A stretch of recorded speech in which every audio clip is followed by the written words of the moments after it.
Hello, my dear. You know what the real problem is? Not that you're misunderstood, not that people don't get you. The problem is far more inconvenient than that. Your depth carries weight most minds can't hold without cracking somewhere. Your energy doesn't just walk into a room, it rearranges it.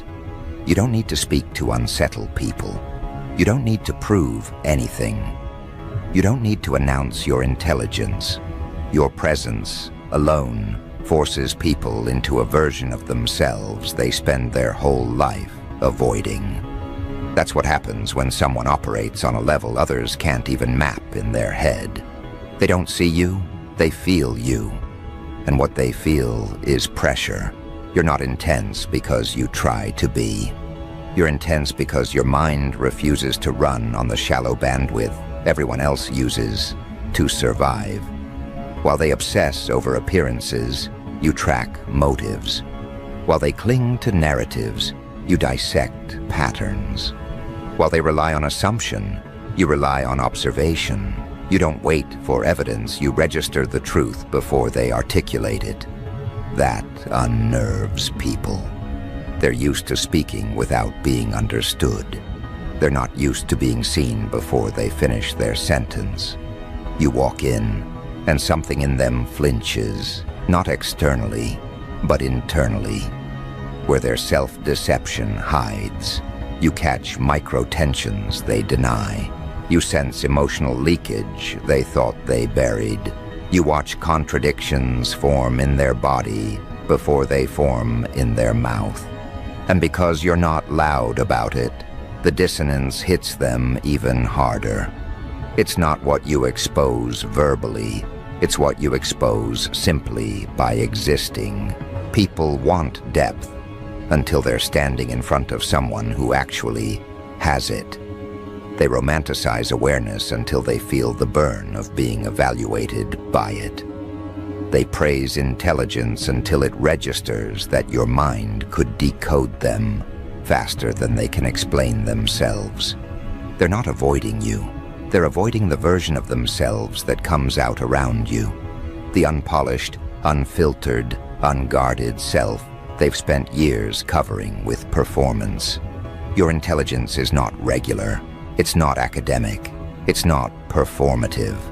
It's the kind that cuts through people. Quietly, precisely, without mercy. Most people can't handle being around that because it means they can't hide.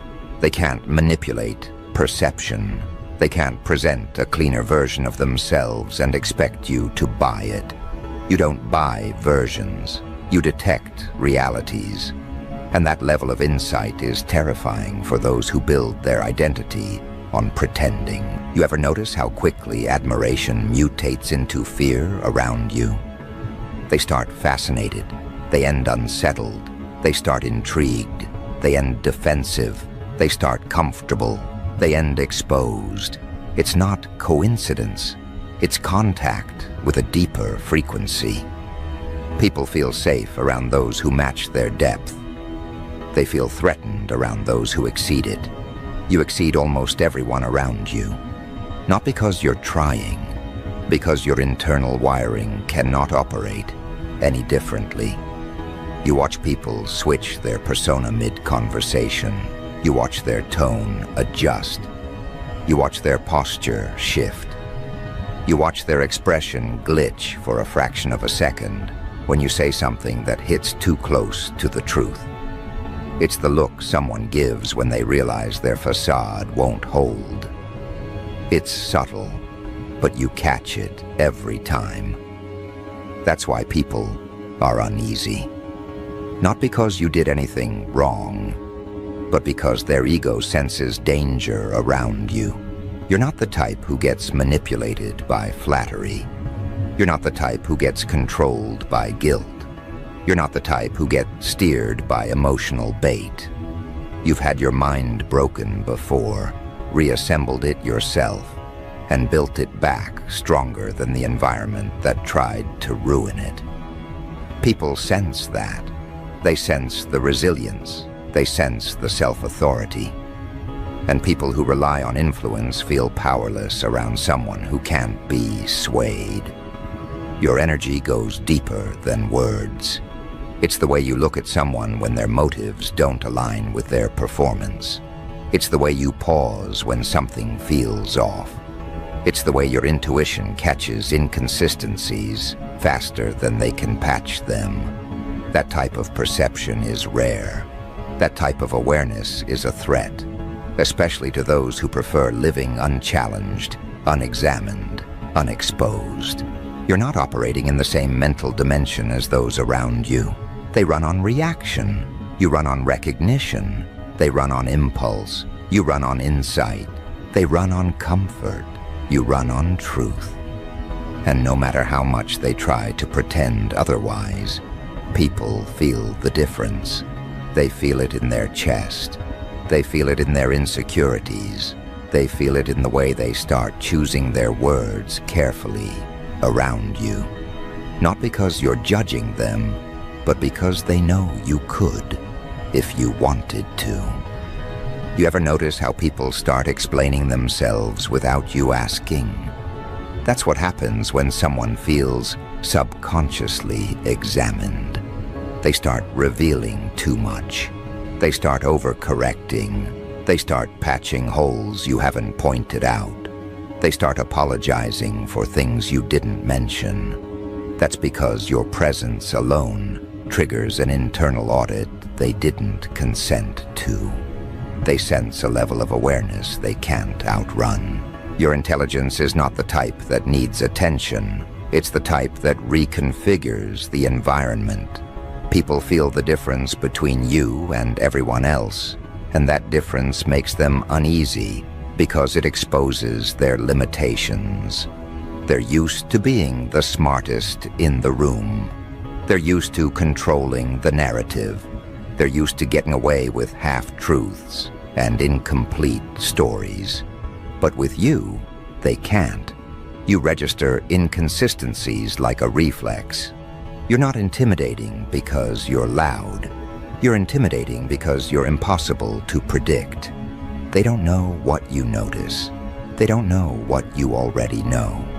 They don't know how deeply you've read them in the first minute. They don't know how quickly you connect dots they thought were unconnected. That uncertainty eats at people. It makes them cautious. It makes them defensive. It makes them resentful. Your energy forces self-awareness in people who have avoided self-awareness their entire life. They feel watched, not by your eyes, but by your accuracy. They feel decoded, not by your words, but by your attention. They feel stripped, not physically, but psychologically. That's what powerful perception does. It extracts truth from people without asking permission. And here's the part that intensifies everything. You don't overplay your depth. You don't announce what you see. You don't expose everything you observe. You hold back. You stay calm. You stay composed. And that terrifies them more than anything else. An unpredictable mind is a threat. A quiet mind is a bigger one. But a quiet, unpredictable mind that sees everything, that's a level people are not built to handle. You think you're alone because you're doing something wrong. You're alone because people sense danger in the way your awareness operates. Not danger in the violent sense, danger in the truth sense, danger in the clarity sense, danger in the no illusion survives here sense. People who depend on pretense can't survive in your presence. They expose themselves through their reactions. Your intelligence is not a tool. It's a weapon forged from every betrayal you endured, every disappointment you dissected, every inconsistency you tracked until it formed a pattern you could predict.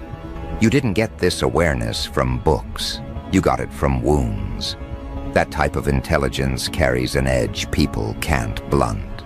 They feel it instantly. Most people run on default settings. You run on self-reconstruction. That difference makes your mind heavier, more grounded, more precise. People can sense the weight of your thought even when you're silent. They can sense the depth behind your stare.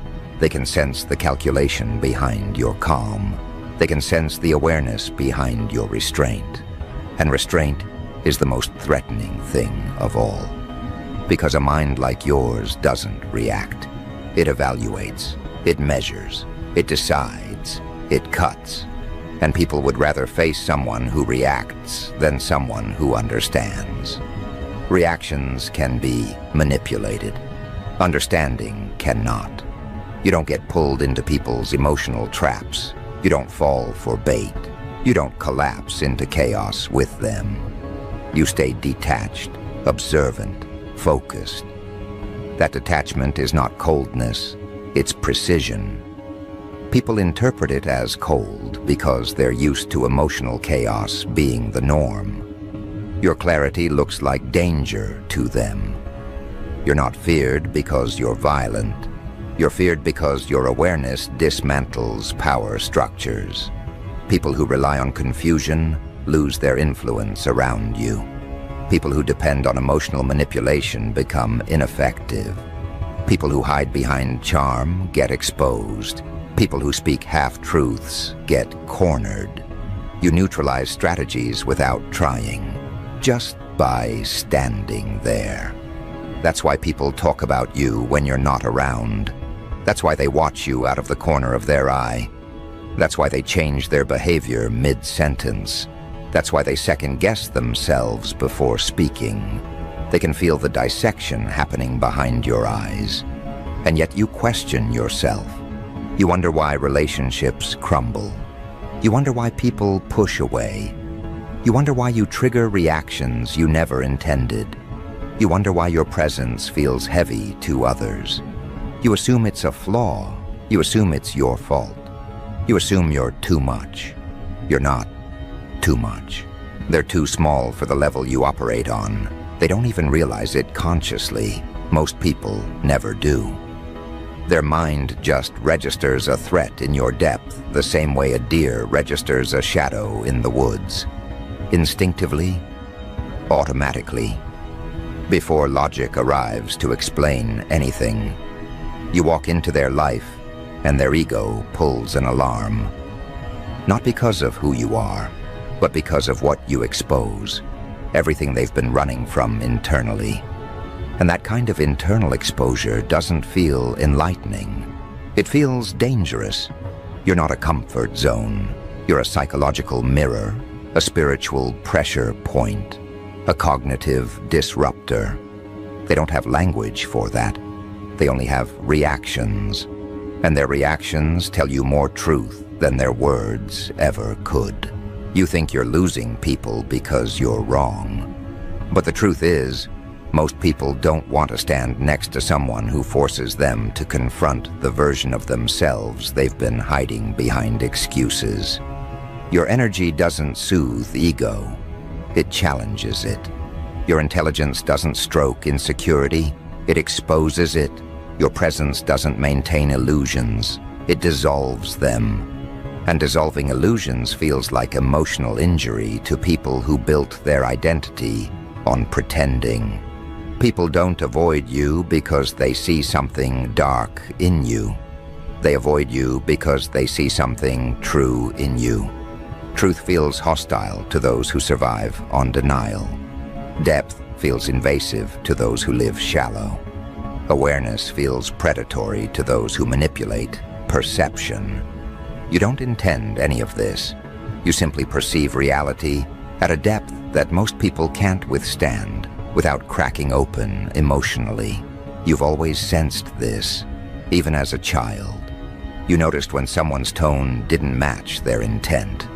You caught lies before you had the vocabulary to explain how. You felt betrayal before the actions were visible. While other kids believed faces at face value, you were dissecting behavior without trying. Call it sensitivity. Call it intuition. Call it intelligence. Doesn't matter. What matters is that your mind grew in layers most people never reach. And that layered awareness follows you everywhere. You notice too much. You sense too much. You process too much. You understand too much. People who operate on surface-level thinking interpret that as danger. They feel scanned around you. They feel decoded.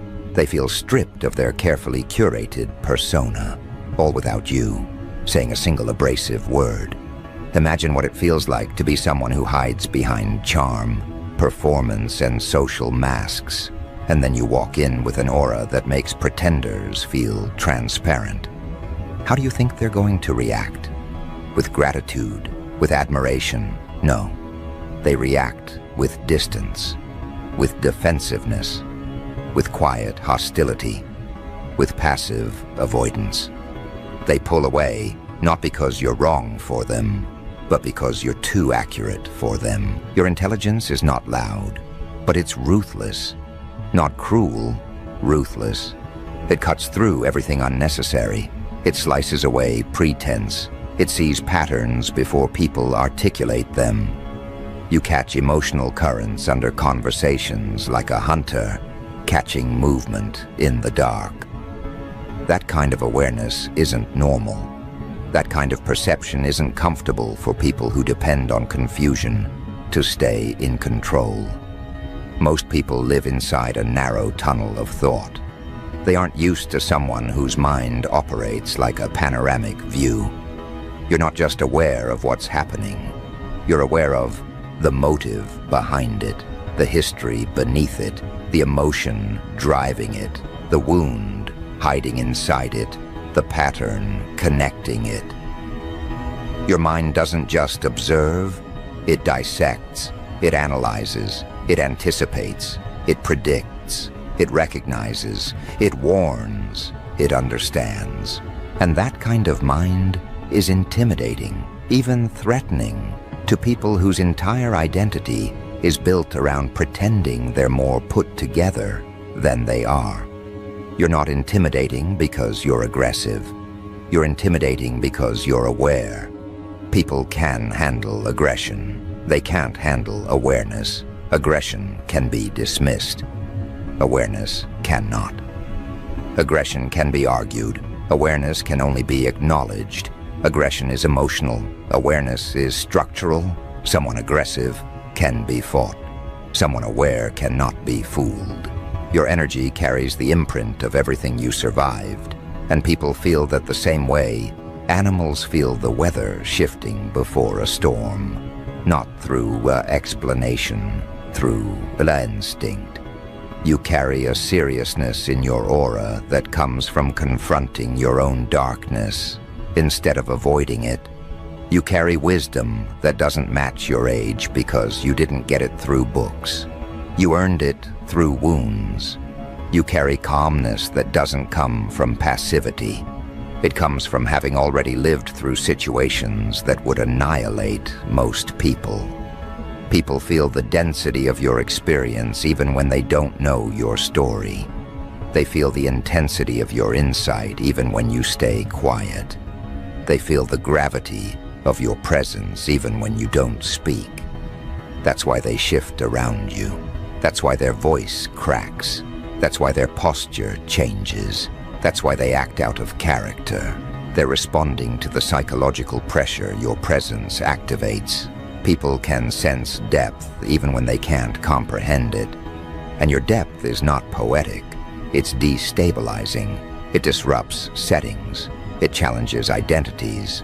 It makes comfortable people uncomfortable and insecure people visibly anxious.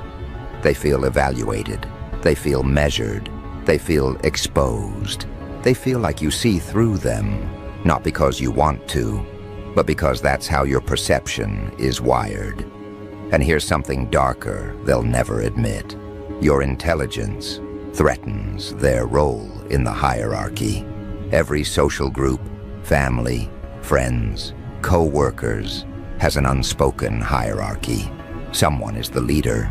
Someone is the follower. Someone is the loud one. Someone is the agreeable one. Someone is the comedic distraction. Someone is the unthreatening background character. People rely on these unspoken roles to maintain emotional control. Then you show up, and you don't accept any assigned role. You don't shrink. You don't pretend. You don't play along. You don't bend your intelligence to avoid making weaker minds feel inferior. You don't dim your instinct because someone else is fragile. You don't silence your intuition to avoid unsettling people who live on autopilot. Your presence destabilizes their emotional ecosystem. It disrupts the silent rules they use to keep themselves comfortable. You don't mean to, but you break their psychological structure simply by existing outside of it. And they panic, not because you hurt them, but because you disrupt their self-narrative. They're used to being the insightful one, the awakened one, the clever one, the calm one. Then you walk in, and their internal story collapses. Depth always collides with delusion. Clarity always collides with fantasy. Awareness always collides with performance. Truth always collides with people who fear being seen. That collision is why people react so strongly to you. It's not you. It's the version of themselves they meet through you. You're not operating at the same level they are. Your mind adjusts too quickly. Your intuition expands too efficiently. Your awareness slices too precisely. Your emotional radar detects too accurately. That level of functioning makes people feel slow around you, even inferior. And inferiority breeds resentment. But here's the part that makes everything even more intense. You don't pick sides, you pick truth. And truth doesn't have favorites. People who rely on manipulation fear someone they can't manipulate. People who rely on deception fear someone they can't mislead. People who rely on chaos fear someone they can't emotionally destabilize. People who rely on status fear someone who sees through status. People who rely on image fear someone who sees character. You don't run on the same emotional economy everyone else does. You don't beg for belonging. You don't chase approval. You don't negotiate your boundaries. You don't collapse into guilt when someone tries to pressure you. You don't get seduced by flattery. You don't get controlled by criticism. You observe both with the same calm expression that terrifies people more than any aggressive outburst ever could. Calm intelligence is more frightening than explosive emotion. Stillness unnerves people more than shouting. Accuracy injures ego more than confrontation. And your accuracy is lethal. You see patterns in relationships others haven't even recognized yet. You see red flags before they take shape. You catch lies in their tone, not their words. You notice when someone changes their behavior because of jealousy, resentment, envy, insecurity. You sense competition before it becomes active.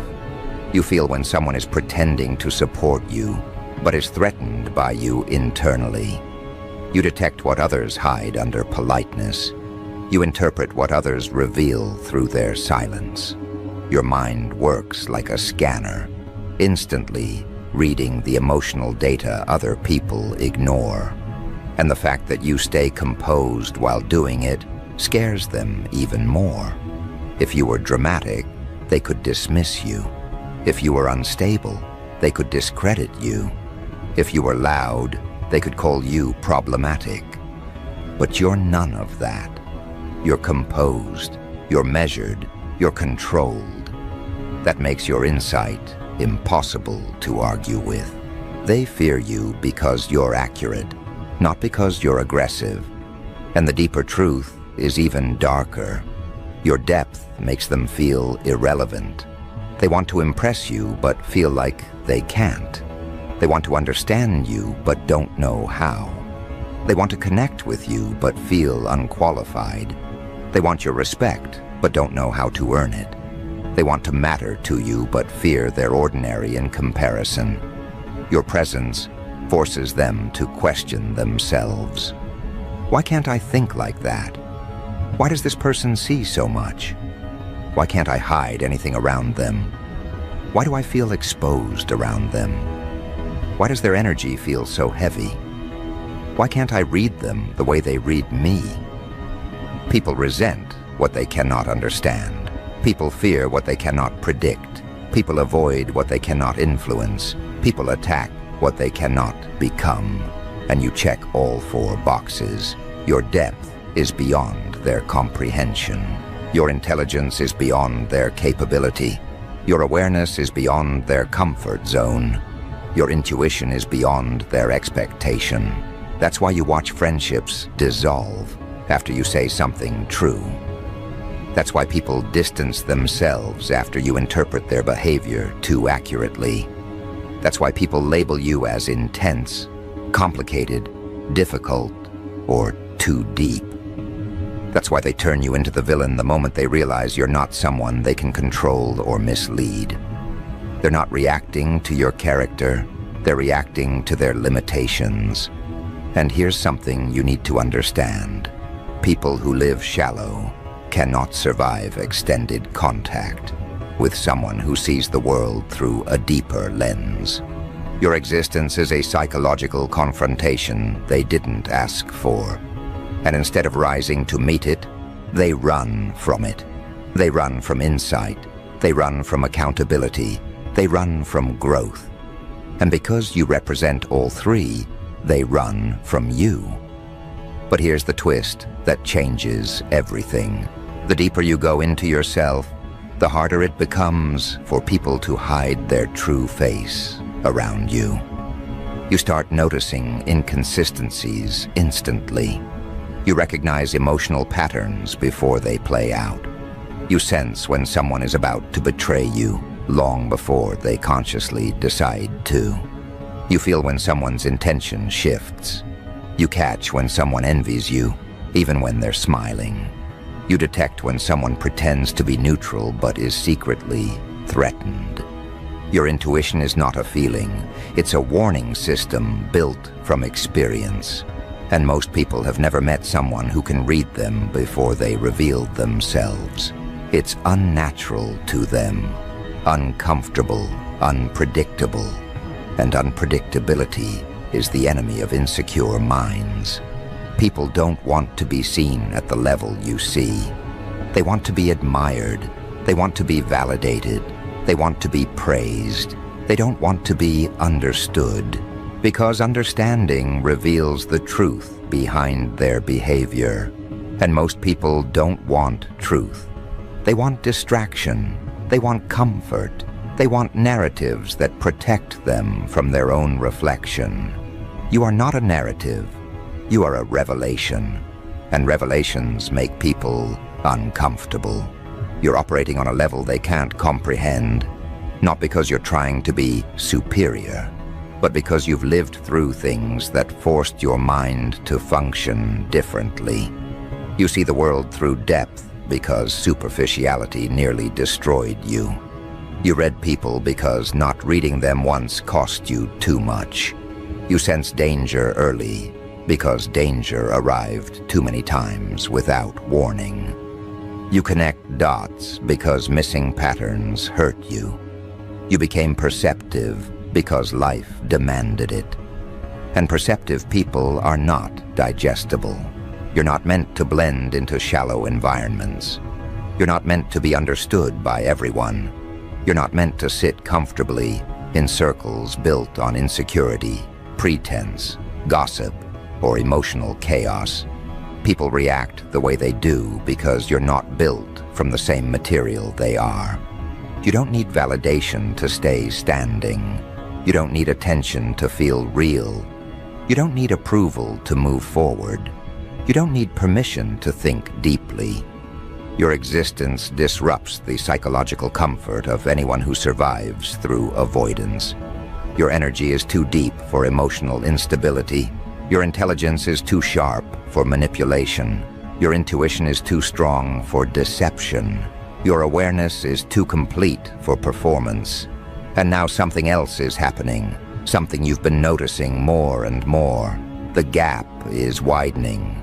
The reactions are intensifying. The energy around you is shifting faster.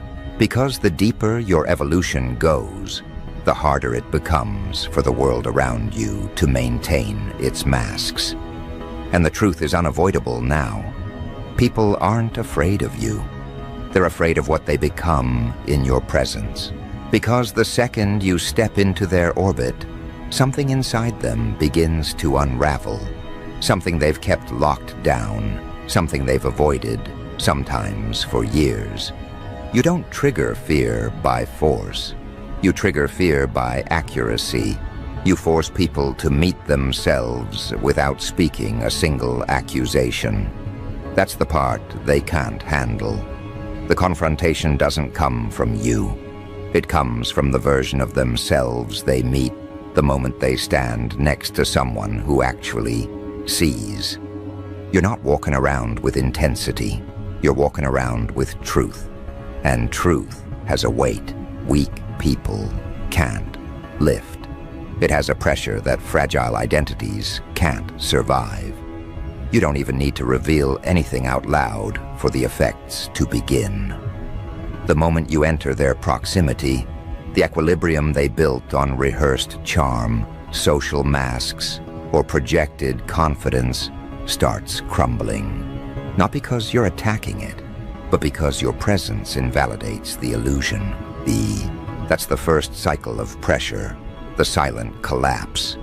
It hits them before they know why. A flicker, a shift, a discomfort. The feeling of being watched internally, not externally. Like someone just turned the lights on in a room they kept intentionally dark. You don't even have to speak. The truth of who they are vibrates against the truth you carry, and the weaker one always cracks. Then comes the temporary relief, the illusion of distance.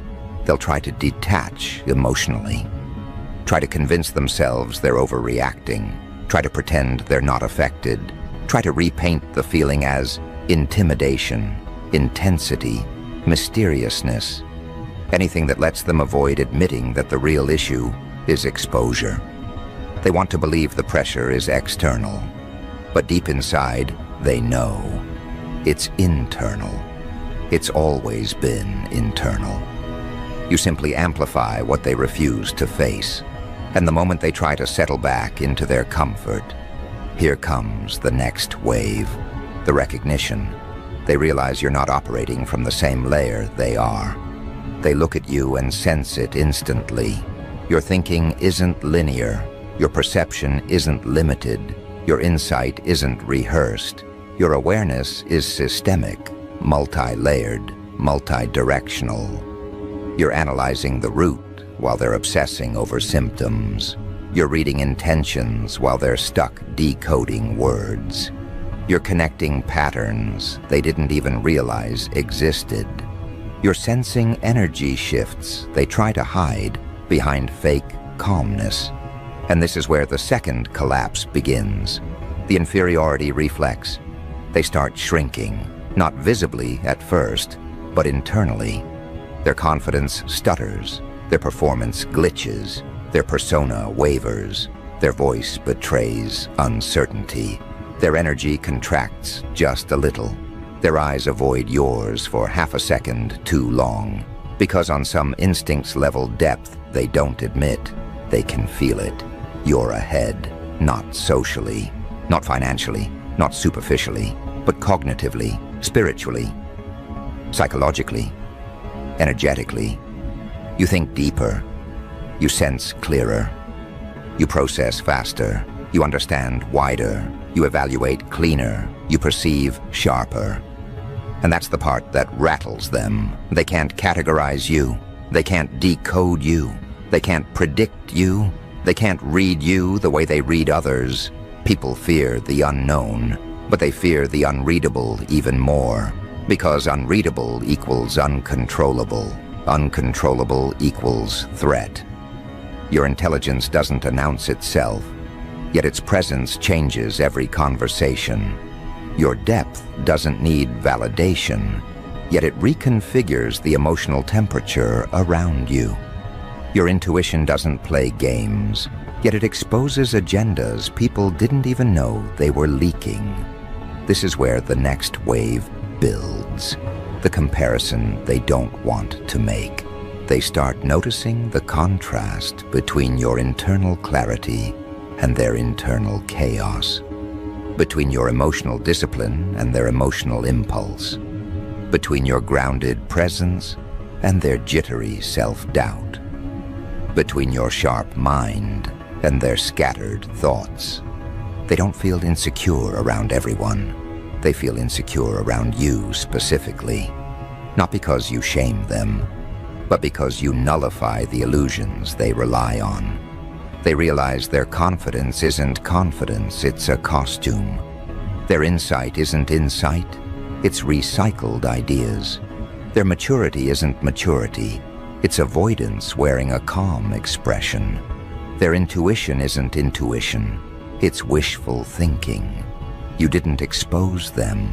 You revealed the distance between who they are and who they pretend to be. And now, their body reacts before their mind can rationalize it. Posture shifts, breathing changes, speech becomes more calculated, energy becomes guarded, eyes become hesitant. This is the third collapse, the behavioral distortion. They try to impress you, try to outperform you, try to win your approval, try to match your awareness, try to mimic your language, your calm, your insight, but it doesn't work. Because you're not operating from learned behavior, you're operating from lived evolution. You aren't performing intelligence, you are intelligence. You aren't performing depth, you are depth. You aren't performing awareness, you are awareness.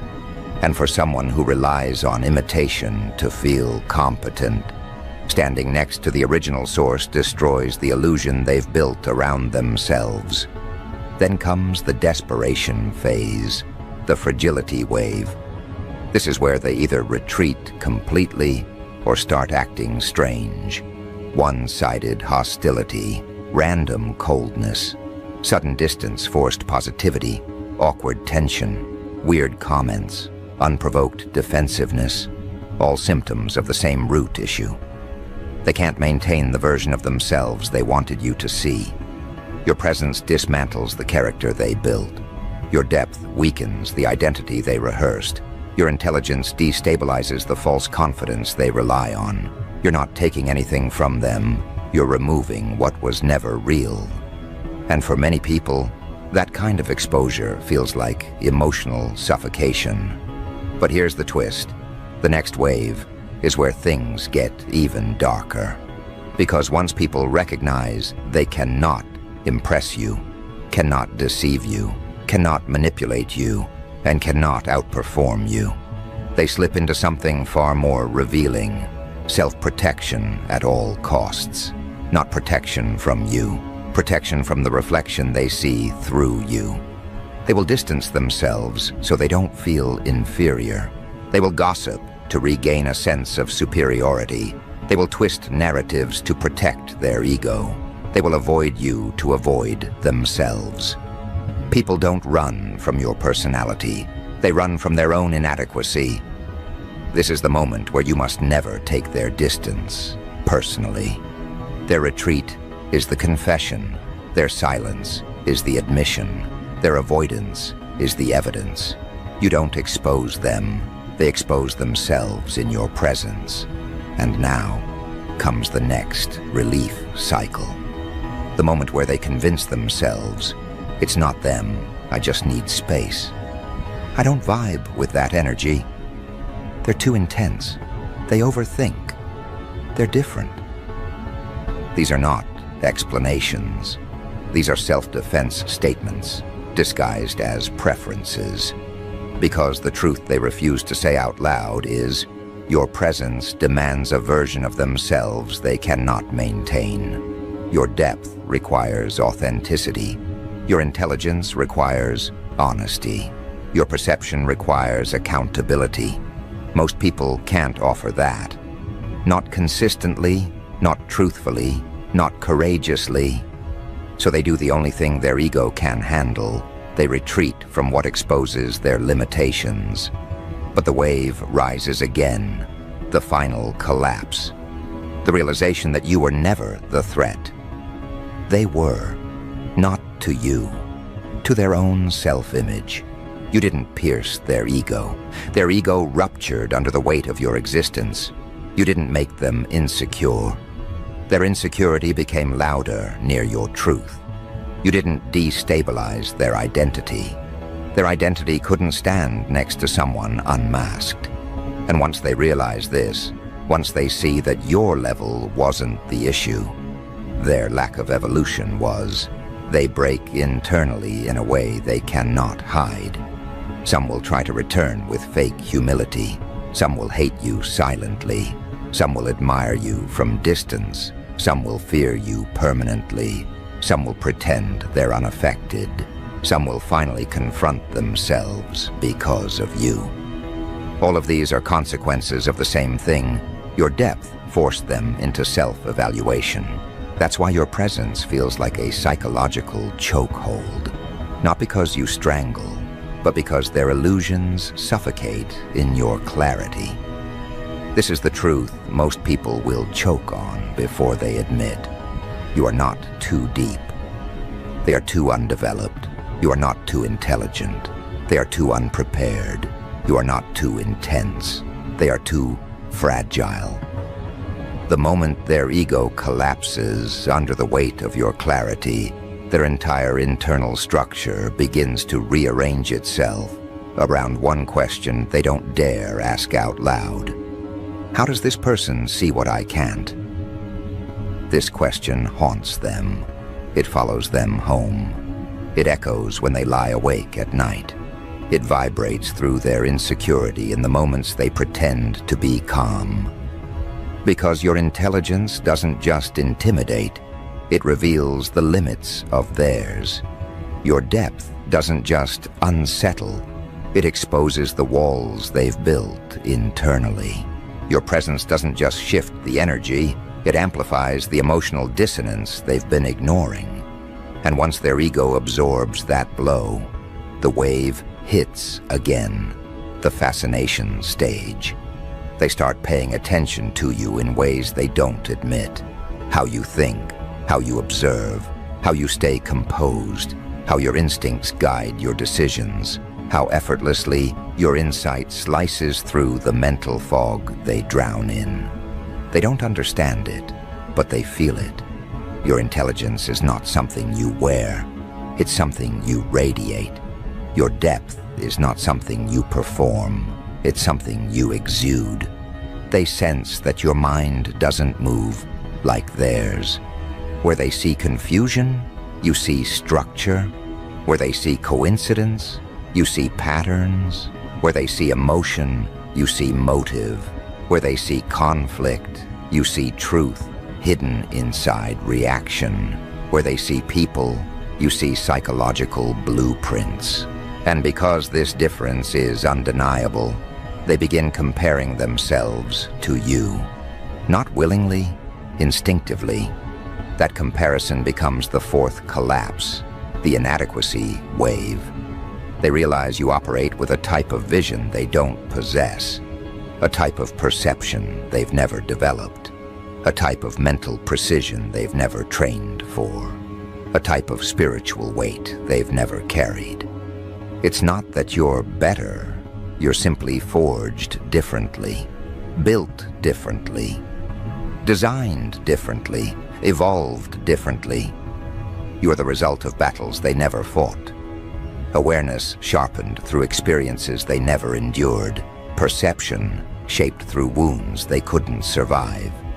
Your depth was not gifted. It was earned, carved, paid for.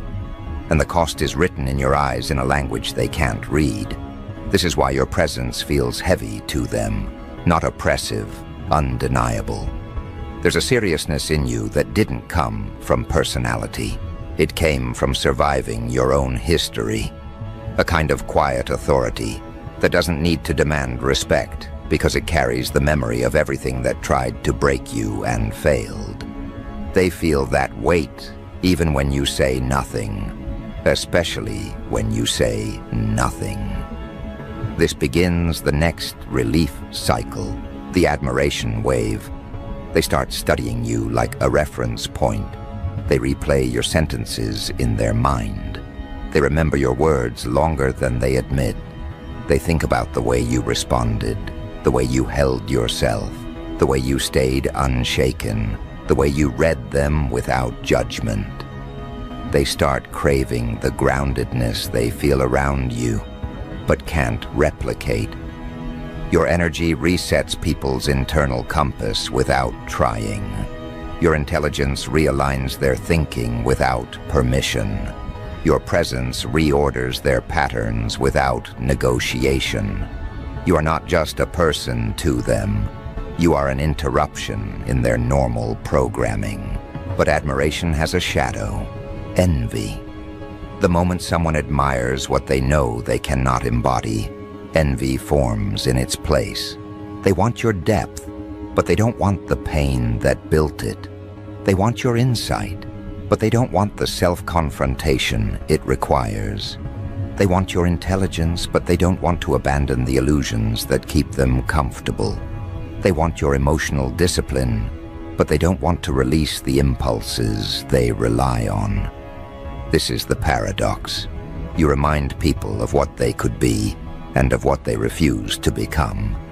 Your presence holds up a mirror. Your energy demands honesty. Your intelligence forces clarity. Your awareness strips away excuses. And not everyone survives that kind of reflection. Most people retreat into the safety of their own limitations. That retreat triggers the next wave, the distancing stage.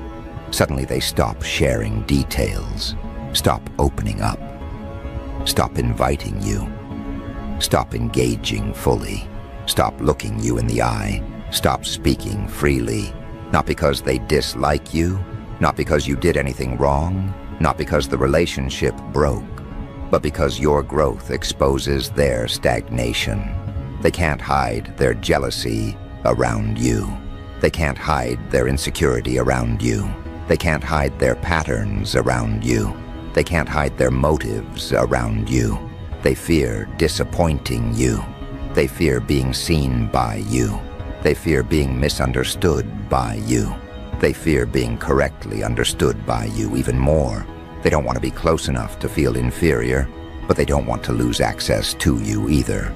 So they hover, not inside, not outside, not close, not far, not friendly, not distant, just unsteady.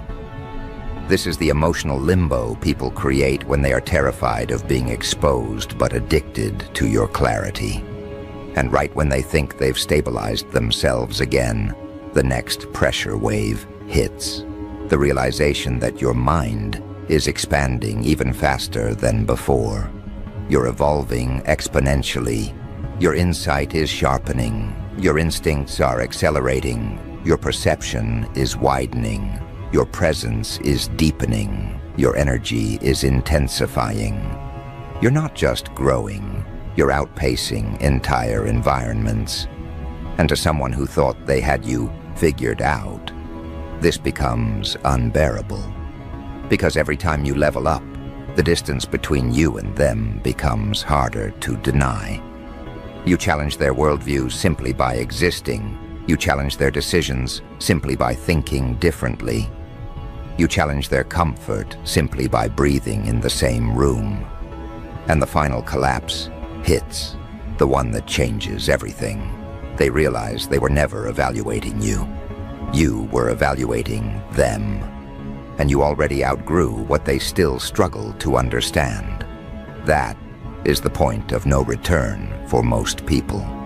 Not because you cut them off, but because they know they cannot meet you at your level. You don't demand depth. Depth demands you. You don't demand intelligence. Intelligence recognizes you. You don't demand honesty. Honesty gravitates toward you. You're not chasing anyone. Your level filters everyone. And here is the darkest truth of all, the one that completes the entire evolution arc. You were never meant to be understood by the average person because you were never shaped by average experiences. Your mind was built through pressure they've never felt. Your insight was sharpened through wounds they've never healed. Your depth was formed in places they've never survived. Your intelligence was carved through realizations they've never reached. Your presence was molded through loneliness they could never endure. You are not too deep. You are simply beyond the places shallow people live. You are not too intelligent. You simply operate in a dimension where their shortcuts don't work. You are not too intense. You simply stopped diluting the truth. You are not too much. You are the exact amount required for someone operating at your frequency. And that is why they react. Not because you're wrong, but because you're real. Not because you're intimidating, but because they can't hide. Not because you're complicated, but because they're unprepared. Not because you're unpredictable, but because they're unreadable only to themselves. Your presence doesn't destroy people. It destroys the illusions people hide behind. And here is the closing wave, the final dominance cycle. You are not here to shrink enough for them to understand you. You are here to rise enough for the right ones to recognize you. Because the ones operating on your level, the ones who don't flinch around depth, the ones who don't crumble under clarity, the ones who don't fear intelligence, they will not react with insecurity. They will respond with recognition. Your energy won't intimidate them. It will activate them. Your intelligence won't threaten them. It will align with them. Your depth won't overwhelm them. It will resonate with them. Because people at your level don't fear the truth. They move with it. They don't run from awareness. They wield it. They don't avoid reflection. They refine themselves with it. And you're finally stepping into the version of yourself only those people can meet. This is the end of the cycle. What you once thought was rejection was actually selection. What you once thought was isolation was actually elevation. What you once thought was loss was actually filtering. You are not operating too deeply. You are operating exactly where you were always meant to be, on a level most people cannot comprehend and never will.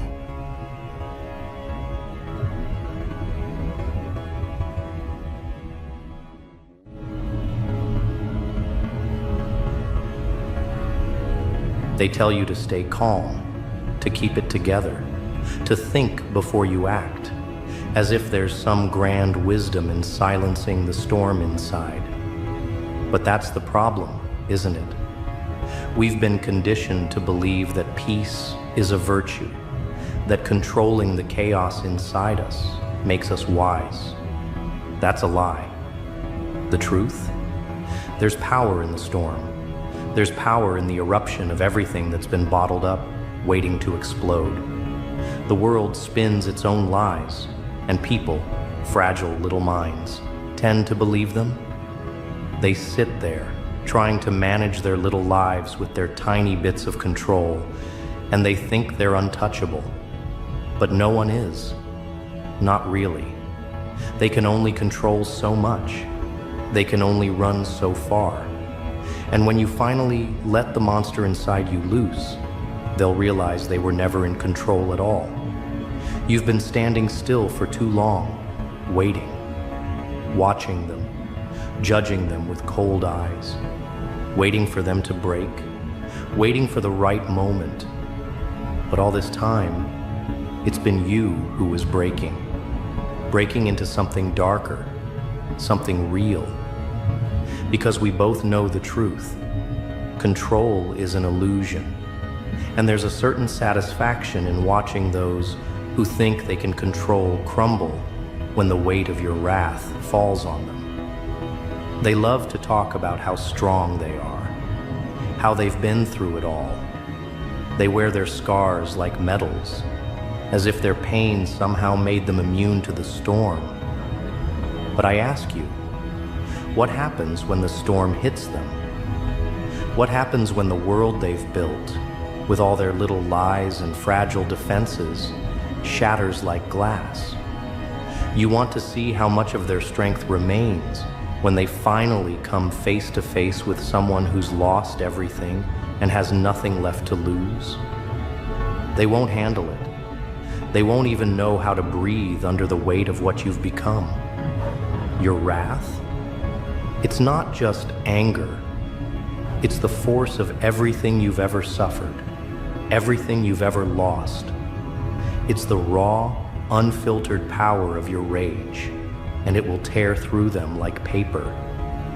They won't know what hit them.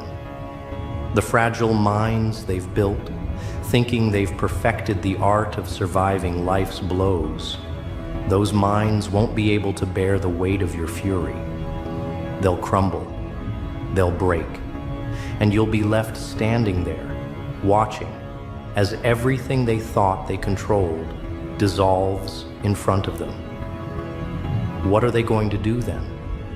What are they going to do when they realize they were never safe? They were never in control. It was always you. It was always the storm, waiting, watching. You've been holding it in, haven't you? All this time you've been holding back, trying to be the good little soldier, trying to fit in with their world. But you're not like them. You never were. The mask you wear, the one that hides the chaos inside you, is about to crack. And when it does, when the floodgates open, they won't know what to do. They won't understand the force of it because their fragile minds have never seen anything like you. They've never faced the pure, unrelenting destruction that comes from someone who's finally decided they don't care anymore. The anger, the hatred, the madness, it all becomes power. It becomes clarity. It becomes something they won't be able to fathom. And that's when the real fun begins. When you stop caring about their rules. When you stop caring about their opinions. Because let's be honest, these people, they've never truly felt what it's like to lose everything. They've never understood what it means to be pushed to the brink, to the very edge of your own existence. They don't understand what it means to have the world collapse in on you, to stare into the abyss and feel it stare back, to realize that you're all alone in this world and no one's coming to save you. They've never known that kind of destruction. They've never felt the weight of it. But you've carried it. You've been crushed by it. And you've survived.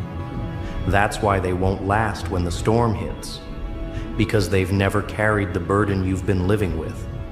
They've never tasted the kind of madness you've been forced to swallow. So when you finally unleash it on them, they won't even know how to react. It'll be like watching a deer caught in headlights, frozen and powerless, as the inevitable crashes down on them. Now let's talk about something real for a second. Fear. Fear is a weakness, but it's also a tool. You've been afraid for far too long, afraid of what others might think, afraid of what you might do when you lose control. But that fear is your greatest weapon. You can choose to hide it, to lock it away in some dusty corner of your mind, but the moment you embrace it, the moment you realize that your fear doesn't own you, that's when you become unstoppable. And when you embrace that power, you'll see how fragile they are. Their minds can't handle the truth, the raw energy, the unfiltered emotion that you carry. They'll break beneath it. And when they break, it will be your wrath that destroys them. Every weak person who's ever underestimated you, who's ever laughed at you, who's ever thought you were a joke, will see the power you hold. And they won't be able to cope. But here's the thing, they'll try to. They'll scramble, they'll beg, they'll cry for mercy, but it won't matter, because mercy is a luxury you can't afford anymore. Mercy is for the weak. And you're not weak. You never were. You've been pretending. You've been pretending to be something you're not, playing by their rules, living in their world. But the moment you let go, the moment you unleash your wrath, they'll know the truth, and they won't be able to take it. When the storm comes, when your wrath descends upon them, there will be nothing they can do. Their fragile little worlds, built on lies and facades, will crumble. Their egos, their so-called strength, will melt away like wax in a fire. They won't be able to handle it. Their minds, unable to grasp the sheer intensity of what you are capable of, will break under the weight of it. This is what they never saw coming. They never thought you had it in you. They thought you were just another face in the crowd, just another pawn in their little game. But you're not. You're the storm. You're the reckoning.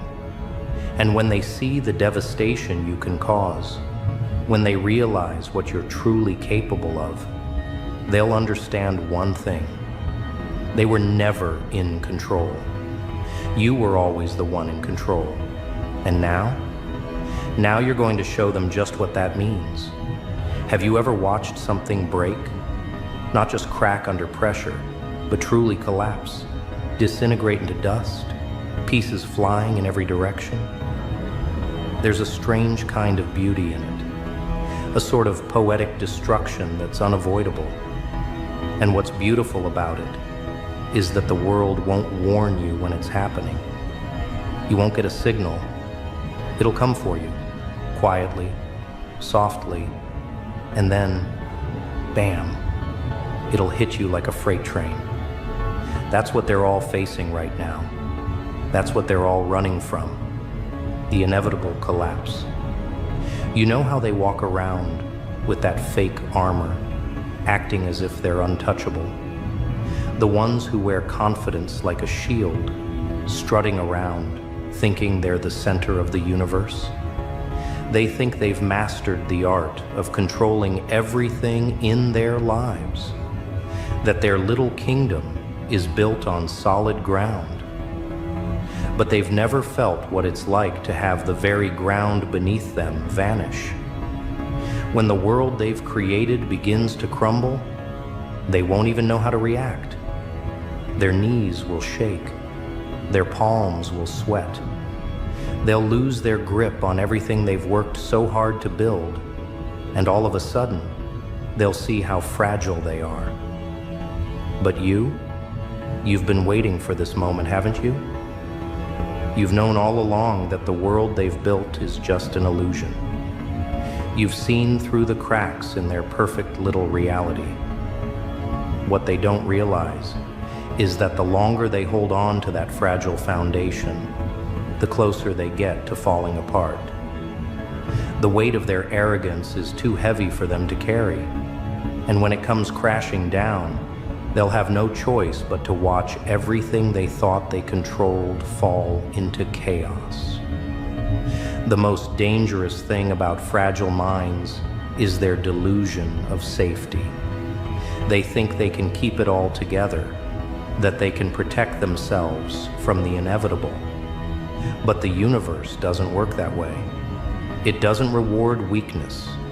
It doesn't spare those who live in denial of the truth. And the truth is that everything falls apart eventually. Nothing lasts forever. Even the strongest structures crumble. Even the most confident minds fracture when faced with the rawness of what lies underneath. It's almost too easy to see it happening. You can feel it, can't you? The tension in the air, the calm before the storm. The signs are all around them, but they're too blind to see. They walk through their days, heads held high, thinking they've figured it all out. But deep down, They know it's only a matter of time before everything they've worked for is ripped from their hands. And when it happens, they won't even know how to pick up the pieces. They've been living a lie, and the truth, when it finally hits them, will be too much to bear. You've been through your own collapse, haven't you? You've seen the world you built crumble. You've felt the weight of everything you thought was stable come crashing down around you. But you've learned something from that. You've learned how to rebuild. You've learned how to stand tall in the face of the worst kind of destruction. And that's what makes you dangerous. Because when their collapse comes, and it will, you'll be the one standing. Not because you're immune to destruction, but because you've learned how to survive it. You've learned how to harness the energy of destruction and use it to fuel your rise from the ashes. You've seen the worst and it didn't break you. It made you. The collapse isn't something you can avoid. It's inevitable. It's written in the stars. And the thing about inevitable destruction is that it doesn't discriminate. It doesn't matter how high you've climbed, how much power you've accumulated, how much control you think you have. When it comes for you, it will wipe it all away. No one is exempt from the reckoning, not even the ones who think they're untouchable. But here's the catch. The collapse is the beginning, not the end. It's the moment when everything you've built is shattered, when everything you thought was solid is obliterated. But it's also the moment when you get to choose who you become. Because when everything falls apart, you have two choices. You can lie there, broken and defeated, or you can rise. You can take the ruins of your past and build something stronger. You can become something no one saw coming. Someone who's not afraid of the fall. Someone who embraces it and turns it into power. And that's exactly what they won't be able to handle. When their world crumbles and they realize that they have nothing left to hold on to, they'll be lost. They'll be like ships caught in a storm, desperately trying to find a way to stay afloat. But they'll sink. Their fragile minds won't be able to comprehend what's happening, and they'll drown in their own panic. They'll cry out for help, begging for a lifeline, but you won't be there to offer one, because you know that their collapse is something they have to face alone. You've learned that lesson the hard way. No one can save you but yourself. You're the only one who can rebuild when everything falls apart, and you've already started that journey. You've learned how to be strong in the face of destruction. They haven't. The collapse is a test. It's a test of strength, a test of resilience, a test of who you really are when the world is watching and when there's nothing left to hold on to. And when they fail that test, and they will fail, they'll realize they were never prepared for what was coming. They were never ready for the weight of it. But you've been ready all along. You've known the storm was coming. You've known the collapse was inevitable. And when it comes for them, when it takes everything they've built, you'll stand tall in the ruins of their world. You'll stand there, unshaken, because you've seen it before. You've survived it. And now you're ready for whatever comes next. It's almost laughable, isn't it? The way the world falls apart, piece by piece, and yet they still cling to the wreckage, desperately trying to hold on to something that was never meant to last. The truth is this: they never understood what real strength was. Real strength isn't about avoiding destruction. It's about surviving it, about standing in the aftermath and looking out over the devastation, knowing you're still breathing, still moving, still growing. Real strength is knowing that when everything is stripped away, when you're left with nothing but the raw, exposed truth of who you are, you will still stand. And when it all crumbles down, when they can no longer deny the weight of their failure, when the pieces of their fragile lives fall to the ground, they'll look around in confusion. They'll wonder how it happened. They'll wonder why they weren't prepared. And in that moment, you'll see it, the difference between them and you. You'll see that they were never ready for the storm, never ready for the collapse. They were only ever pretending, only ever living in a fantasy world where they believed they could outrun the inevitable. But you've seen it, you've felt it, and now nothing can touch you.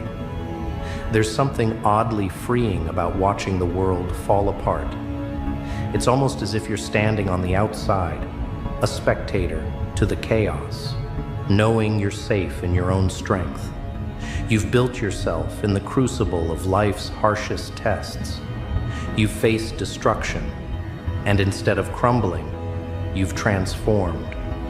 Like a phoenix rising from the ashes, you've learned that even in the darkest moments, there is light to be found. There is growth to be had. The darkness, it's not something you fear. It's something you've learned to use to fuel your fire. While they panic, while they scramble for a way out, you'll be the one who knows exactly how to move forward. You've been through worse. You've been pushed to the brink, teetering on the edge of despair, and yet, here you are, still standing. You know what it means to be broken, and then rebuild yourself stronger, more focused, more relentless.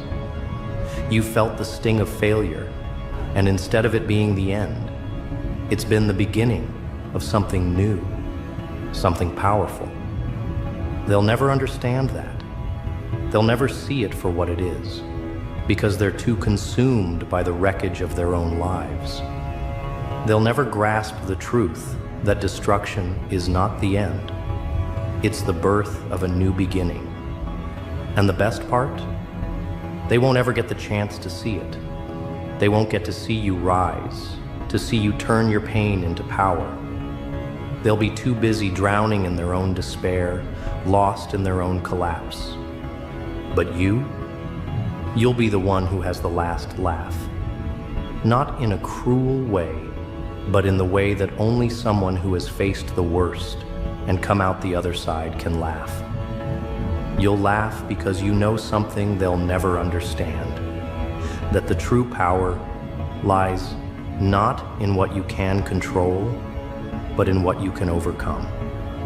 It's about how many times you can be knocked down and still find the strength to rise again, stronger than before. It's about looking at the rubble and knowing that you can rebuild. And this time, you'll build something unbreakable. It's inevitable. They will fall, and they will fall hard. And while they're busy losing themselves in the aftermath of their own collapse, you'll be moving forward. You'll be taking the lessons from their failures, from your own failures, and turning them into stepping stones to something greater. You'll rise above it all because you've learned that everything, every loss, every setback, every heartbreak is fuel for your fire. It's all part of the process of becoming unstoppable. What they'll never realize is that their downfall was a result of their own hubris, their belief that they were somehow immune to the forces that govern the universe. They thought they could dodge the storm, that they could outrun the inevitable. But what they don't understand is that the storm is never truly avoidable. It will come for you, and when it does, it will either break you or it will forge you into something greater. It will either crush you or it will teach you how to be unbreakable. And when the dust settles When the storm has passed, when the ashes of the old world have been swept away, you'll still be standing. You'll be the one who remains. The ones who built fragile empires, who wore the armor of arrogance, they'll be gone. Their ruins will remain, but only you will have the strength to rebuild, to rise from the destruction and claim what's rightfully yours. And that's the greatest power anyone can possess. The power to rise when everything else falls. Because in the end, it's not about how many times you fall. It's not about how many times life knocks you down. What matters is that you have the strength to rise every single time, that you have the resilience to face whatever comes, and the courage to keep moving forward when the world tells you to quit. And when the inevitable collapse happens, when they fall apart and crumble into nothingness, you'll be there, standing tall, unbroken. You'll be the one they envy, the one they fear, the one who became unstoppable. And in that moment, when everything is laid bare, you'll see the truth. They never had a chance because you were always stronger. So rise. Rise from the ashes of their destruction and show them what true power looks like.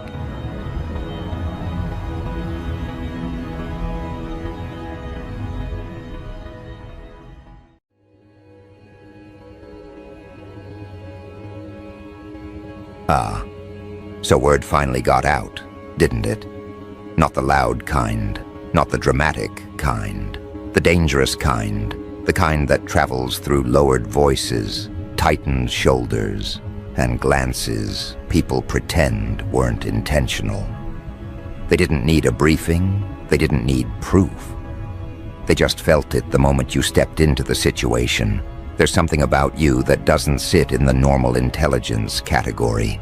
Something too sharp, too aware, too controlled, too precise to be brushed off as coincidence.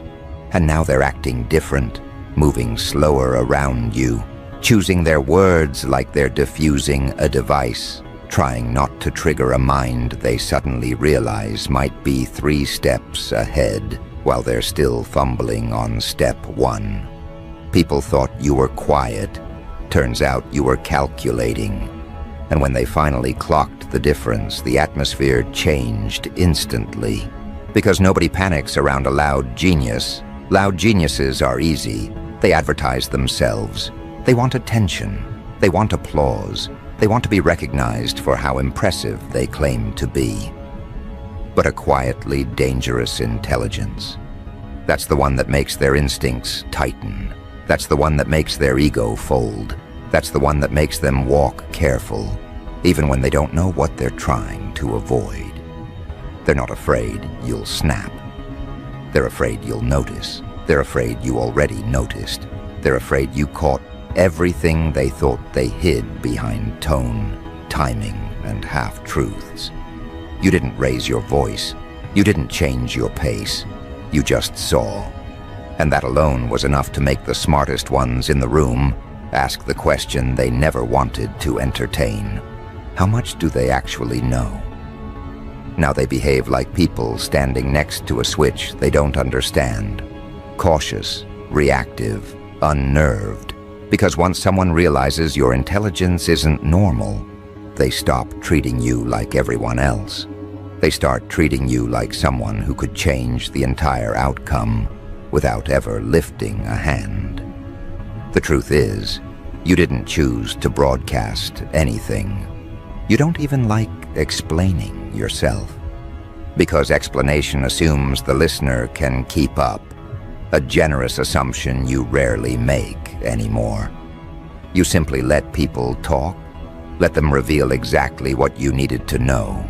Let them unravel themselves in real time while you were silently connecting dots they didn't even realize they dropped. People forget that observation is a weapon. They underestimate how devastating it can be when someone simply pays attention. And you don't just pay attention, you track, you map, you calculate. You analyze the cracks in people's stories, the inconsistencies in their behavior, the micro-reactions they try to bury beneath forced confidence. You don't confront them, you don't expose them. You just file the information away until it becomes relevant. And by the time they recognize what you've been seeing, it's far too late for them to correct anything. That's why they're uneasy now.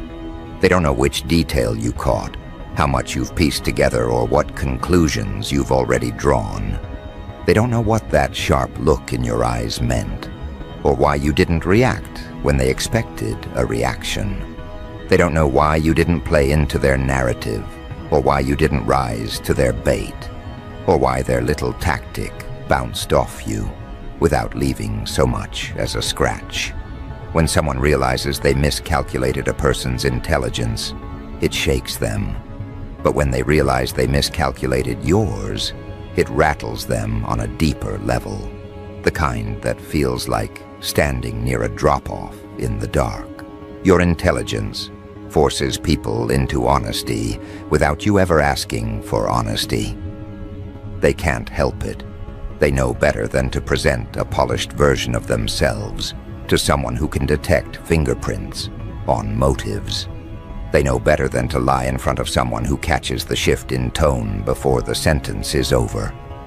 They know better than to pretend when you're around. And this is what scares them the most. Not what you say, not what you do, but what you could do if you ever stopped being patient.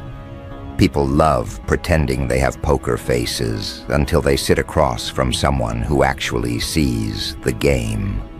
And something about you, your calm, your controlled presence, your unbothered focus, made people realize they've been playing checkers while you've been quietly rearranging the entire board. Now every interaction around you feels like people are approaching a wild animal that's been trained, but only to a point. They don't know what your triggers are. They don't know what your boundaries are. They don't know what you're capable of when someone crosses a line you didn't even bother to draw out loud. What really unnerves them is that they can't categorize you. You're not dramatic enough to be dismissed, not loud enough to be noticed early, not chaotic enough to provoke, not passive enough to get away with manipulation. You sit in that rare category of individuals who observe first, react last, and understand everything in between. And those are the people who historically change the direction of entire rooms without moving a single piece. People pretend to like straightforward intelligence, neat, predictable, easy to handle. But your intelligence is the type that bends situations by existing. You don't need to argue. You don't need to defend. You don't need to prove anything. You just let people reveal themselves. And that alone creates a gravitational pull that reorganizes dynamics. Now they're whispering things like, "Be careful what you say around them," or "They know things they shouldn't," or something about them is off. Not in a bad way, just different. That different is what keeps them on edge. That different is what exposes every fragile ego in your presence. That different is what forces people to adjust their personalities like they're standing under brighter lighting than expected. The moment people notice someone who thinks differently, reacts differently, and processes differently, the environment changes. People don't admit this, but they're always evaluating risk, and suddenly you register as someone who can't be underestimated, someone who won't fall for emotional manipulation, someone who sees intentions before they're verbalized, someone who can read a situation and understand its trajectory while everyone else is still stuck on the introduction. This is why people walk careful around you now. They're aware that you're aware. They're aware that you're 3 questions ahead before they finish one. They're aware that your stillness isn't passivity, it's control. They're aware that your composure isn't kindness, it's calculation. They're aware that your quiet approach to life isn't shyness, it's strategic management of energy. And nothing unsettles insecure minds more than someone who operates with self-control instead of seeking external bait. You mastered a rare art, the art of not giving people more data than they deserve. You don't overshare, you don't ramble, you don't announce your plans. You let silence do the talking, and ironically, it speaks louder than anything they could have prepared for. Your restraint is what rattles them. Your discipline is what confuses them. Your emotional detachment is what exposes them. And the more they try to understand you, the more they realize understanding you requires a level of depth they simply don't possess. So they settle for the only explanation that feels accurate to them. Their intelligence isn't normal. Not book smart, not trivia smart, not performance smart.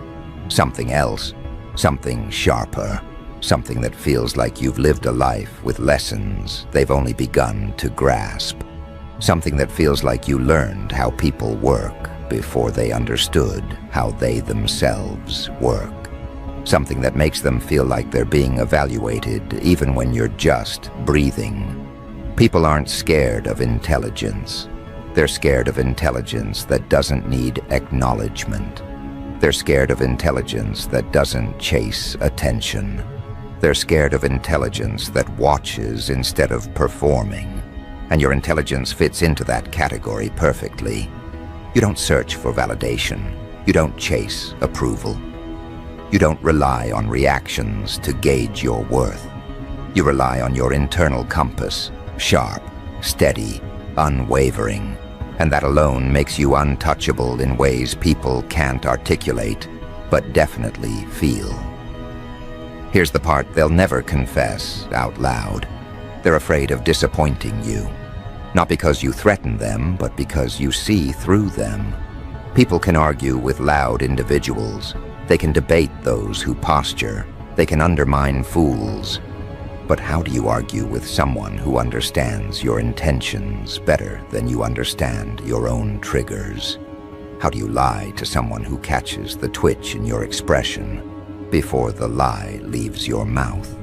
How do you manipulate someone who already predicted your next move the moment you entered the room? This is why people suddenly shift their tone when they talk to you. This is why conversations become more structured, more filtered, more cautious. This is why people who once acted bold around you now hesitate, reconsidering every unnecessary word. Deep down, they know they can't treat you like everyone else. They know you're not the type who bends under pressure. They know you're not the type who gets distracted by noise. They know you're not the type who reacts emotionally when someone pushes. You're the type who studies the push itself. And that, right there, is the foundation of your quietly dangerous intelligence. You don't explode. You observe. You don't chase. You evaluate. You don't retaliate. You reposition. You choose your moves with intention, while everyone else flails around hoping for coincidence to save them. People expected compliance. What they encountered was someone whose interior strength didn't match the exterior calm they underestimated. This is exactly the moment when the wrong people start circling. Not the harmless ones, the ones who believe they own the psychological terrain. The strategists, the instigators, the ones who operate with quiet arrogance, assuming everyone else is a pawn, wandering through their self-assigned kingdom. They look at your composure and mistake it for passivity. They interpret your calm as an invitation. They see your restraint and think it means you lack teeth. And that's the mistake that pushes them into your orbit with a confidence they haven't earned. There's always a small group like this, usually bonded by shared insecurity, disguised as intellect. They're the type who think they can shape a room with suggestion alone. They exaggerate their insight, overestimate their influence, and absolutely undercalculate the danger of testing someone whose intelligence doesn't reveal itself on command. And when people like that sense a mind they can't categorize, they don't retreat, they probe. They try to understand you by provoking you. They try to identify your limits by nudging the edges. They try to map your mind by forcing you into reactions you have no interest in giving. It starts quietly. A glance held too long. A statement padded with politeness but sharpened underneath. A question that carries the weight of an accusation but hides behind the tone of curiosity. They want to see how you handle pressure. They want to see if they can make you break character. They want to find the crack in your composure so they can convince themselves you're just like everyone else, fragile when challenged.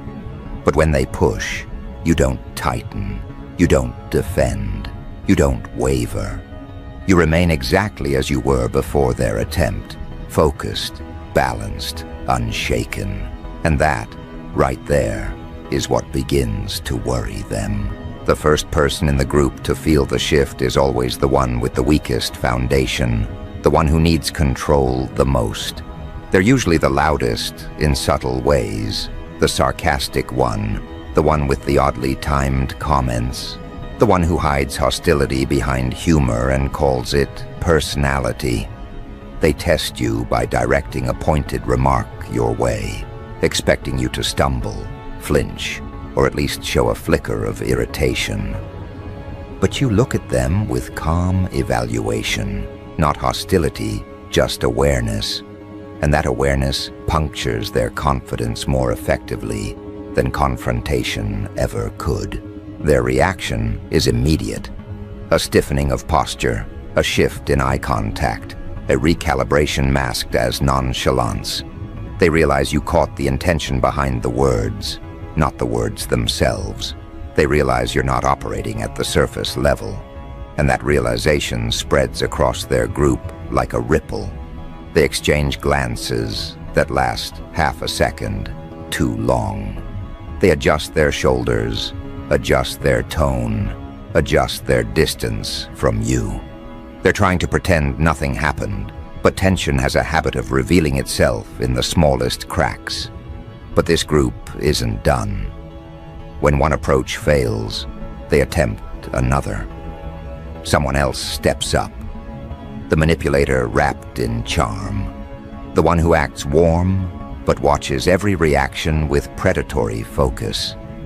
They try to lure you with friendliness, attempting to pry information out of you with soft words and calculated interest. But you give them nothing, not because you're withholding, but because you don't open doors to people who knock with ulterior motives. You respond in a way that answers without revealing. You engage without exposing. You speak without offering anything they can weaponize. That's when their smile falters. They expected compliance. They received neutrality. And neutrality from someone like you is more dangerous than aggression. Aggression can be countered. Defensiveness can be manipulated. But neutrality is unreadable. Neutrality is unsettling. Neutrality is a sign that you're not playing, you're observing. And people who rely on manipulation know better than to stay in front of someone who is quietly gathering data. The group regroups internally. They don't speak it out loud, but you can feel the adjustment. They reconsider their strategy. They reduce the friendliness. They increase the scrutiny. Their questions become more pointed. Their tone becomes more cautious. They start attempting small traps, not obvious ones, but the kind designed to test your reactions under pressure. They ask something ambiguous, hoping you reveal too much. They mention a detail that contradicts itself to see if you notice. They shift a story mid-sentence to measure whether your awareness is superficial or precise. And every time they try, you answer in a way that tells them you saw the trap before it was even fully set. You respond without stepping into the snare. You sidestep the bait without acknowledging it was bait. That's when they recognize their problem. They're dealing with someone who doesn't fall for tactics because you can see the intention behind them. They begin to realize your intelligence isn't just about understanding, it's about anticipating. Now the tone changes completely. The leader of the group, the one who feels responsible for maintaining the illusion of superiority, steps forward. They're not the loudest, but they're the most strategic. They watch people the way pickpockets watch crowds, scanning for openings. They think they've identified yours. They believe your quietness is a vulnerability. They believe your calm means they can corner you with a more sophisticated approach. So they attempt something sharper, a psychological move that's meant to unsettle you without appearing hostile. They bring up a scenario designed to hit a nerve. They make an insinuation disguised as a casual statement. They try to create tension with a comment that could be interpreted multiple ways. They do this because they want to see if your intelligence protects you only in low-pressure moments or if it holds steady in targeted situations. But here's the part that destroys them. You don't just remain calm, you decode the intention instantly. You respond with precision, not defensiveness. You acknowledge the surface of their statement while dismantling the hidden tactic behind it. You acknowledge the context without falling into the narrative. You answer in a way that exposes their attempt without embarrassing them, which is even worse for them psychologically. Because now they know you saw everything, the setup, the angle, the desired reaction, and you chose not to play. The moment you reveal your understanding without aggression, the leader's confidence fractures. They were trying to corner you, but instead they backed themselves into a corner of their own making, and the rest of the group witnesses it. They watch their strongest player step into a mental exchange and walk away unsettled. They see the person they rely on to interpret social dynamics struggle to maintain composure. And when the leader cracks, the entire group feels the shift. From this point on, you're not the quiet one or the observant one. Now you're something else entirely, something they didn't expect, a threat. Not because you're hostile, but because you're accurate. Not because you confront, but because you understand. Not because you attack, but because you can dismantle a tactic without lifting a finger. This group was built on the assumption that they held the advantage in social intelligence. But now they're facing someone whose intelligence doesn't compete. It exposes. They start reconsidering every conversation they've had with you. Every joke, every question, every test, every remark. They replay their interactions in their minds, wondering which ones revealed more than they intended, wondering how much you picked up that they didn't notice they dropped, wondering whether their faces betrayed their intentions at any point. Because that's the fear you activate in people like this. The fear of having been seen before they could curate what you were allowed to see. They depend on controlling what others understand.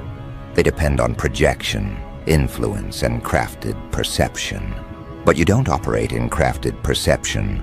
You operate in patterns, inconsistencies, and the raw, unedited truth. And there's nothing more dangerous to manipulators than someone who can read what they never meant to show. Their minds begin to race in quiet panic. Not loud, not obvious, but in the tightening of their jawlines, in the way they adjust their sleeves, in the sudden lack of eye contact when you look their direction. They start whispering not because they have something meaningful to discuss, but because they're trying to regain a sense of control. Whispering gives them the illusion of secrecy, a last attempt at reclaiming advantage in a dynamic where they feel outmatched. And now, as panic mixes with pride, their strategy changes. When they realize they can't undermine your intelligence privately, they attempt to challenge you publicly. Not outright, they're not that brave, but through subtle positioning. They attempt to reframe you in front of others by hinting that you're misreading things, or too serious, or too quiet. They use coded language, small insinuations, the type of delicate digs people disguise under concern or humor. But the irony is brutal. The more they try to reframe you, the more they expose their fear of you. People watching can sense when a group suddenly becomes defensive around one person. They notice the shift. They see the tension. They pick up on the caution. And in environments like this, others always turn their attention to the quiet source of disruption. They start watching you too, but not with hostility, with curiosity. Because if a group known for manipulation suddenly acts unsettled around one person, that one person becomes more intriguing than threatening. And this only tightens the group's panic. It's a strange thing to witness. Individuals who once carried themselves like self-appointed strategists now stumbling through their sentences because they're aware you're noticing details, even they aren't aware they're revealing. They try to maintain their usual confidence, but confidence without grounding collapses easily. And with every failed attempt to control the narrative, they begin to realize something devastating. They picked the wrong person to test. One of them, the one who started this chain reaction, makes another attempt. A last one. A sharper psychological tactic meant to corner you through implication. They say something laced with double meaning, hoping to force you into defending yourself. They do this because defense is vulnerability. Defense gives them data. Defense gives them leverage. But you don't defend. You don't justify. You don't even alter your breathing. You simply respond with clarity so direct it slices the trap into pieces without ever acknowledging it was a trap. Your response is calm, stable, and precise, and that precision is what terrifies them the most. Because you didn't retaliate. You didn't escalate. You just dismantled the entire tactic with a presence that said, "I saw what you were trying to do before you even finished doing it." Humiliation doesn't require volume. Sometimes it's delivered in quiet accuracy. The group feels it immediately. Their leader, the one who believed they could corner you, blinks twice, trying to keep their expression neutral.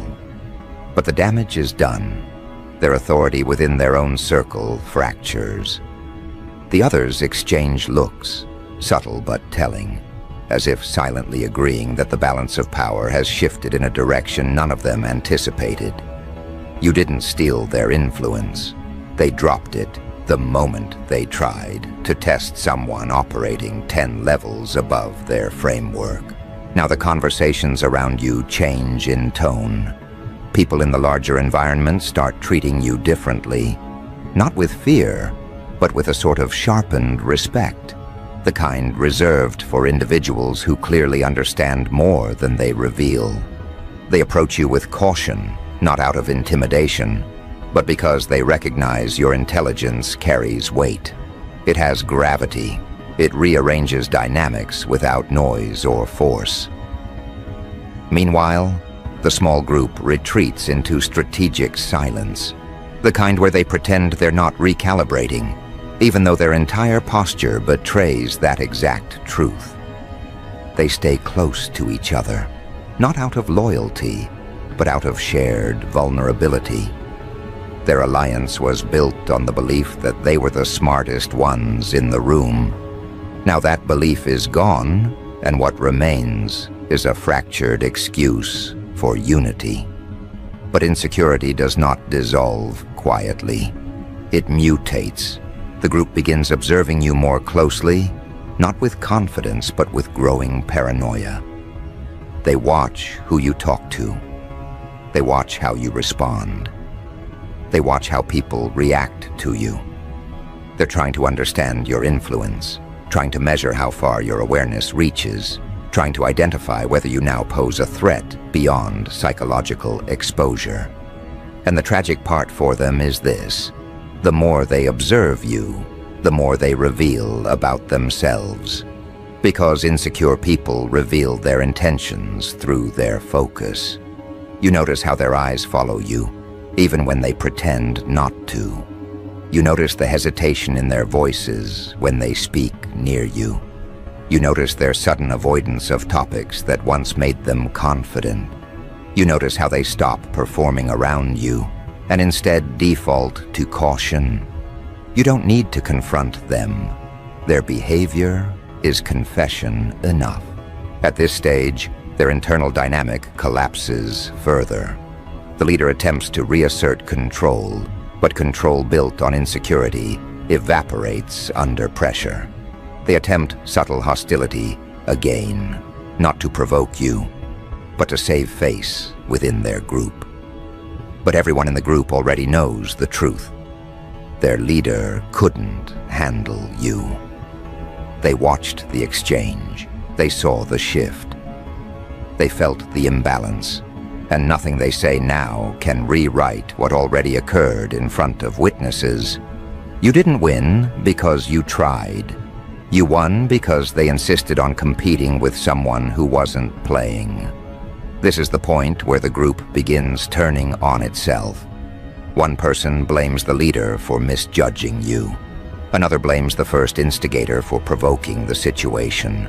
Another tries to distance themselves from the confrontation. Another tries to pretend they were never part of it. And you remain unbothered. You remain centered. You remain aware. Because your intelligence never sought dominance. It simply revealed the truth. And the truth is this: people who rely on manipulation collapse the moment they are understood too clearly. Their power exists only in confusion. You removed confusion by existing as someone who sees without reacting. And once confusion is gone, their strategies dissolve like paper in water. By now, they don't just fear your intelligence. They respect it, even if their pride won't allow them to say it. They avoid challenging you again. They avoid testing you again. They avoid trying to manipulate you again. You've become the one person in the environment they tiptoe around, not because you demanded respect, but because you dismantled their attempts at control with nothing but insight and restraint. But here's the part they never expected. Your intelligence didn't just protect you, it exposed them. Now others see their behavior differently. Now others view their motives with suspicion. Now others distance themselves from a group that clearly folds under pressure. You didn't isolate them, their own insecurity did. But your accuracy accelerated the process. And once insecurity begins to bleed into the open, it spreads faster than truth. People who never paid attention before start noticing the shift. People who never cared about the dynamics suddenly become analysts. People who never gave the group a second look now watch them crumble with quiet fascination. Because here's the irony they never accounted for. When someone publicly miscalculates a person with your kind of mind, everyone else pays attention. Not because they're invested in conflict, but because people instinctively study what threatens their sense of stability. They saw how the group tried to corner you. They saw how you didn't flinch. They saw how the power shifted without volume, without force, without theatrics. And in a world addicted to noise, someone who reorders the entire environment through observation alone becomes a phenomenon worth decoding. Now people whisper your name not with gossip, but with caution. They refer to you the way people refer to an unexpected variable in a formula, the kind that changes outcomes without announcing itself. They don't look at you the same way anymore. They look at you the way people look at a lie detector they didn't ask to stand next to.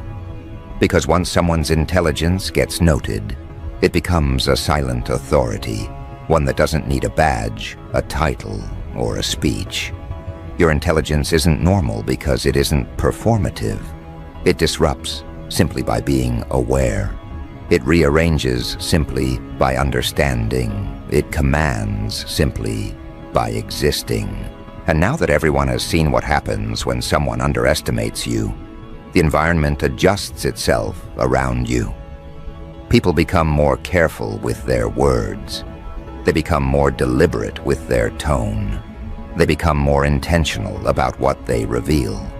Not because you threaten them, but because they don't want to experience the silent humiliation the group endured, the kind where you don't even raise your voice, yet everyone can feel the collapse. The shift is almost comedic when you step back and observe it. People who once dominated conversations now wait for your reaction before committing to their own. People who once challenged everyone's opinions suddenly look to you for confirmation. People who once believed they could shape the narrative now shape their sentences as if you're the internal editor they must pass through. This is the chaotic, dark humor of it all. You did not fight for authority, yet somehow you became the axis the room rotates around. And the group? They feel that shift with increasing discomfort. They know they triggered the reorganization. They know they picked the wrong opponent. They know they underestimated the one person they shouldn't have. Nothing feels worse to a manipulative group than realizing the environment trusts the person they tried to undermine more than them. But they're not done spiraling yet. There's a desperate phase manipulators enter when their tactics fail, the projection phase. They begin projecting their own insecurities onto you. Not publicly, they know better by now, but privately, through subtle remarks slipped between polite phrases. They try to convince themselves they still have some measure of power. They say things like, they're too serious, or they think too much, or they overanalyze everything. It's their attempt to reduce your intelligence to something manageable, something they can mock, something they can label. Because the mind always tries to shrink what it cannot surpass. But labeling you changes nothing. It only exposes their panic, and panic makes people predictable. From here, their behavior becomes easy to read. They avoid eye contact, avoid direct interaction, avoid any scenario where they might be forced into genuine transparency. Their confidence erodes not because you attacked it, but because your presence forces honesty they aren't built to maintain. And when someone cannot hide around you, they prefer to hide from you. But the environment doesn't follow them. It follows you. People begin gravitating toward you in small ways, asking your opinion on things they wouldn't have asked before, sharing observations they once kept private, positioning themselves near you in group settings without acknowledging why. It's not admiration, it's alignment. They recognize that your intelligence isn't just unusual, it's stabilizing. It provides clarity in places where confusion once ruled. And humans always move toward clarity, whether they admit it or not. Meanwhile, the group feels their influence fading like cheap ink under real light. They notice how people respond when you speak, or even when you don't. They notice how others pause when you raise a brow, how others listen more closely when you shift your posture, how others recalibrate when you redirect your attention. You didn't demand this attentiveness. It formed naturally around you because people recognize the presence of someone whose intelligence operates on a different frequency. This is where the real shift begins, not in how people treat you, but in how they treat themselves in your presence. They double-check their statements. They catch their contradictions. They correct their own logic before you can. Your intelligence becomes a silent mirror, forcing people to confront their own inconsistencies, and that kind of influence becomes addictive for some and terrifying for others. The group hates it the most, because now they are the inconsistency, and everyone can see it. Their attempts to regain control become sloppier. They try to reclaim their old roles in conversations, but the environment doesn't respond the same way. They try to re-establish their old hierarchy, but the hierarchy has already collapsed. They try to speak with forced confidence, but the mask slips faster now because people are watching the cracks you revealed. And the most darkly humorous part, they can't even blame you for it. You didn't expose them. They exposed themselves while trying to outsmart you. Their downfall wasn't caused by your intelligence. It was caused by their miscalculation of it. Now they carry a quiet resentment, not toward you, but toward themselves. Because nothing torments a manipulator more than realizing their own tactics betrayed them. They replay the confrontation in their heads, not because they want revenge, but because they want to understand how they lost a game they thought they controlled. But the answer never changes. They were outmatched before the confrontation even began. While they unravel privately, the environment settles into a new dynamic that everyone silently accepts. You are someone whose intelligence deserves caution. Not the fear-based caution people use around volatile personalities. The respect-based caution people use around high-level minds. You don't intimidate people with force. You intimidate them with accuracy. You don't dominate people with aggression. You dominate them with understanding. You don't command people with ego. You command them with perception. This is the essence of quietly dangerous intelligence. It doesn't need to announce itself because the environment announces it for you. People watch you the way they watch someone capable of seeing through fabrications before they're fully formed. They censor their slip-ups. They measure their arrogance. They soften their tone. Because once your intelligence gets noted, people don't just walk careful. They recalibrate their entire communication style around you. The group, however, takes longer to accept the new order. Their pride fights reality. They try to convince themselves they can fix their reputation.